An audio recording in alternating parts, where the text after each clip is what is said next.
You knew the first thing you'd ever remember would be the ceiling. Not the light fixture, not the crack spidering from the corner, but the way it seemed to swell and shrink as if the air itself was breathing with you. That's what happens when you're too small to move and too frightened to scream. Your world collapses into the pattern of peeling paint and the sound of footsteps drawing closer. They thought you wouldn't remember. They thought a child's mind would dissolve the truth like sugar in warm milk. But the body remembers differently. It stores pain in the curve of your spine, in the twitch of your fingers, in the muscles that clench before the touch even comes. You could hear the leather of his belt sliding through the loops before you could even form words. And worse was the pause at the door. The pause where her silhouette lingered, hand resting on the frame, as though the threshold was a theater curtain and she was taking her seat for the show. The signal came through the first time in the sound of her shoes shifting on the wood.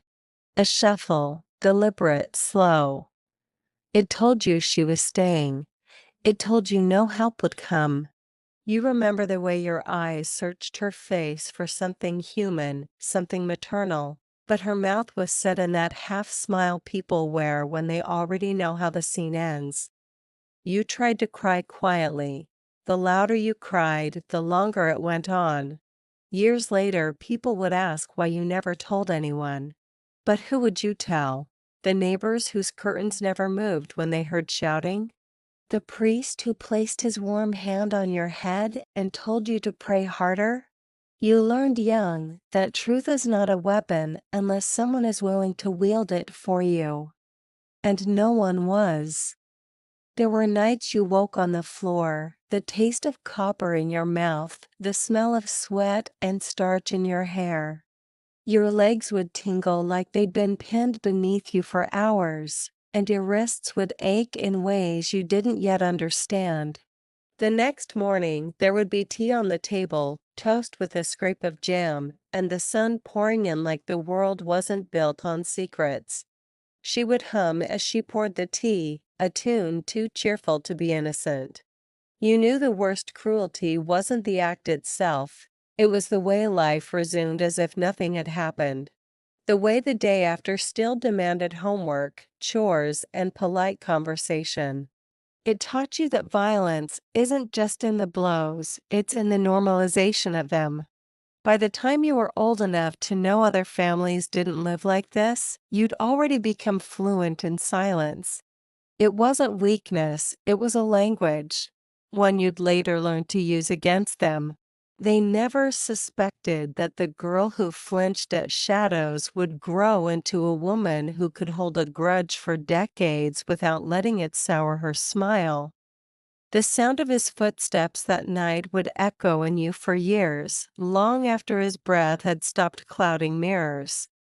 And her eyes, those cold, curious eyes, would burn brighter in memory than any candle lit in prayer. You didn't forgive her. You didn't forget her.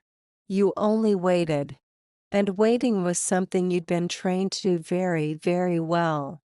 You knew how to dress for concealment before you knew how to read. Sleeves in the summer, collars high enough to shadow the marks, skirts that fell just below the knee where the skin was tender. It wasn't just clothing, it was armor stitched from desperation and instinct, a fabric shield against questions no one truly wanted the answers to. They thought the church would save appearances. Every Sunday, they marched you down the aisle in pressed cotton and polished shoes, your hair brushed until your scalp stung, your face powdered to hide the swelling under your eye. They thought the hymns would drown out the truth, that the smell of lilies and incense could mask the rot beneath their roof. But you knew better. God might have been listening, but he'd never spoken for you. Your mother's hands were deft with a sewing needle. She could stitch a torn hem so clean you'd never know it had been ripped, and she could do the same with a story. She tripped on the back step, she'd say. She's clumsy like her father, and he would chuckle in that deep, heavy way that made your stomach tighten. Every lie was a piece of embroidery, bright threads on the surface, knots and tangles hidden underneath. You learned to walk with your chin high, to sit still while their friends cooed over how well behaved you were. You let them believe you were meek. They never noticed the way your fingers curled against the fabric of your dress, memorizing the pattern so you could remember exactly which day, which sermon, which hymn had played while the bruise beneath it darkened. The signal came through once more in a different form. This time, it was in the sudden tightening of her grip on your wrist when the Reverend's wife leaned too close. The nails dug into your skin in a silent warning, "Don't speak." You didn't. But you filed it away, another thread in the tapestry of their cruelty. By adolescence, you had perfected the art of smiling with your mouth and not your eyes. You knew which color foundation muted purple, which shade of lipstick made your teeth look less clenched.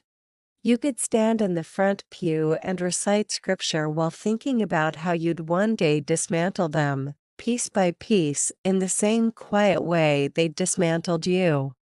One Easter morning, as the congregation filed out into the sunlight, the hem of your dress caught on a splinter in the pew. The tear was small, just a few threads pulled loose, but the sight of it made your mother's face harden into that glossy mask she wore before the storm. You knew there would be punishment waiting. You also knew something else by then. Fear was a leash, but anger could be a blade. You stopped crying during the beatings around that time. Not because the pain had dulled, but because you realized tears were the applause they wanted. Silence unnerved them. It made them rush, made their hands less sure. That was your first small victory, and you carried it like a charm tucked in your pocket. On the walk home from church, you would sometimes glance down at your shoes and imagine them walking a different path, one that took you far from their grasp. But you never ran. Not yet. You understood that escape wasn't about distance, it was about timing. And timing, like sewing, demanded patience, precision, and a steady hand. They thought you were just a child in a pretty dress, too timid to stand against them. But beneath the fabric, your skin was a ledger, each bruise and scar another entry in the debt they owed. And you were determined that one day, with the same steady stitch your mother had taught you, you'd unravel every single thread they'd used to bind you. You knew the storm was more than weather the night it arrived. Wind whipped against the windows like a messenger pounding on iron doors, and the lightning split the sky in two, illuminating the corners of your room in fleeting, harsh clarity. It was then that the signal came through, a vibration in the floorboards, a murmur in the walls, a certain cadence in the thunder that spoke to something older than fear. They thought their control was absolute. They thought a locked door and shouted orders could cage a mind that had already begun mapping exits in secret. But the storm did what their hands never could. It cracked the boundaries of their certainty, and for the first time, the world outside your torment reached inside with an unmistakable pulse. You pressed your back against the wall, feeling the rhythm travel up your spine, and in that pulse, you felt something new, the taste of reckoning. The signal came through again in the creak of the attic stairs, unnoticed by anyone else in the house. You'd never been allowed up there, not fully, just glimpses of dust and old trunks when a parent thought you weren't watching. Now, the steps whispered possibilities. You could hear them, you could feel them, and you understood at once that the path forward would require courage measured in silence and patience, not fury. You remembered your father's shadow first, looming larger than any storm. It stretched across the floorboards like ink spilling into water. He didn't notice the warning in the air, the charged electricity that clung to your skin, making your hair lift. His arrogance had always been his blind spot. He never guessed that a child so thoroughly trained in submission could also be a student of observation, absorbing every rhythm, every flaw, every crack in their armor. The signal came through a third time in your mother's laugh, a brittle, high note carried on the wind like glass breaking. She thought it innocuous, playful even, but you heard the message behind it. She was no ally. You had long suspected, but confirmation tastes sharper than betrayal alone. The storm outside mirrored the one you'd been nurturing inside, and the twin tempests aligned. That night, you began to plan not as a child anymore, but as someone who had lived long enough in shadows to understand their contours. You memorized the angles of the hallway, the sound of keys against wood, the way his shoes tapped against tiles. Every detail was ammunition. Every detail was a promise to the girl who had cowered in corners. You realized that night that vengeance would not be loud. It would not be immediate. It would be slow, measured, and inexorably precise, like water eroding stone. And as the rain pounded against the windows, soaking through even the cracks in the walls, you promised yourself that when the time came, they would feel the storm not as weather, but as consequence. The following morning, they moved through the house with their usual confidence, unaware that the signal had been received and catalogued. You wore your calm like armor, your eyes betraying nothing.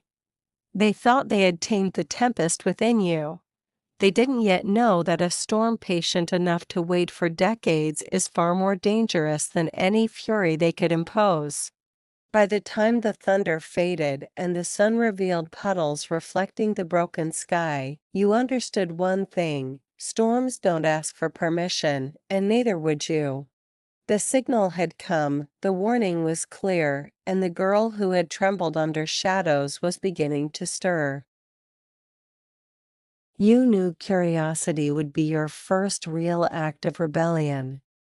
It started with a scarf, soft and faded, caught on the latch of your mother's wardrobe, tugging you toward a drawer you'd been told never to open. They thought forbidding it would make it invisible.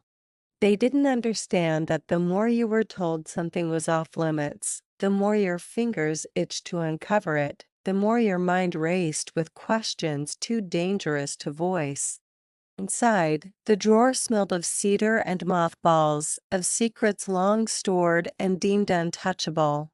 Papers lay stacked like altars, brittle and yellowed with age, ink curling as though it had tried to retreat from the page.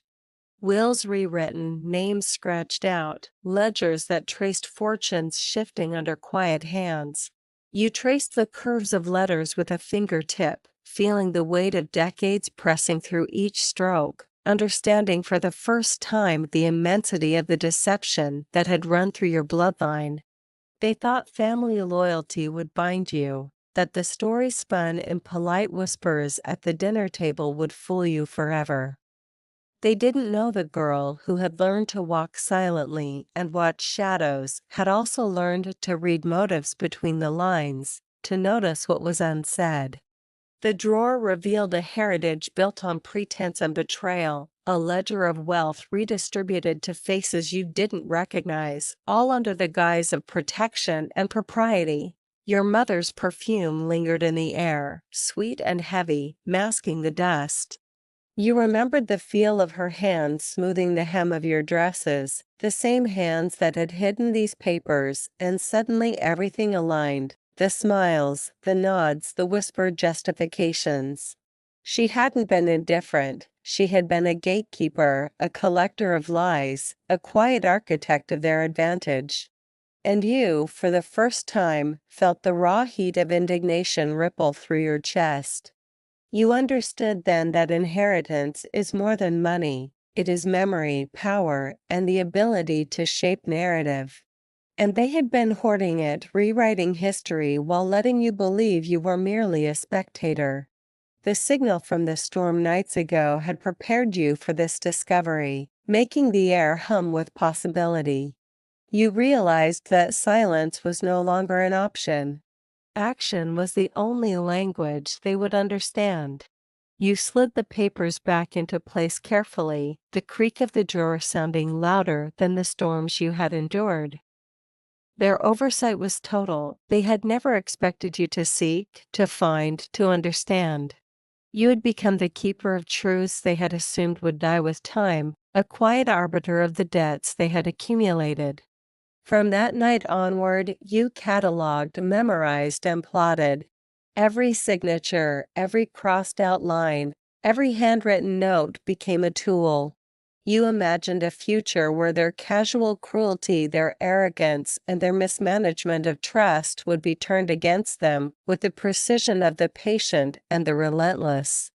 And for the first time, the house felt less like a prison and more like the board upon which a game of reckoning would be played. They thought that locked drawers and hidden ledgers would protect their legacy. You knew differently. Bloodlines are only as strong as the secrets they conceal, and you had just unearthed the first of many. You knew the power of appearances better than anyone else in the room. At gatherings, you perfected the art of the effortless smile, the tilt of the head that suggested obedience and gratitude, the polite nod that disguised calculation. They thought the cameras and the guests would see only the dutiful child grown into a courteous adult. They didn't notice the sharpness behind your eyes, the way you catalogued every glance, every whispered aside, every smirk that betrayed their own insecurities. Family photographs became your study guides. You memorized who laughed when, who glanced at whom, who had a hand linger too long on a shoulder, a finger twitch betray impatience. The signal from the storm nights ago, the pulse that had thrummed through your childhood home, had evolved into intuition. You could read the currents of the room like currents in a river. And while they assumed you were performing, you were observing, plotting, and waiting.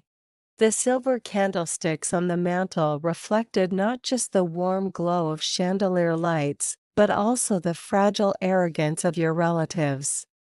They paraded you like an ornament, unaware that each pose was a rehearsal for the exposure to come. You had begun placing eyes and ears where they could not imagine, learning their routines, documenting their complacency. Every whisper of scandal, every slip of truth was meticulously recorded, filed, and stored like ammunition for a future confrontation.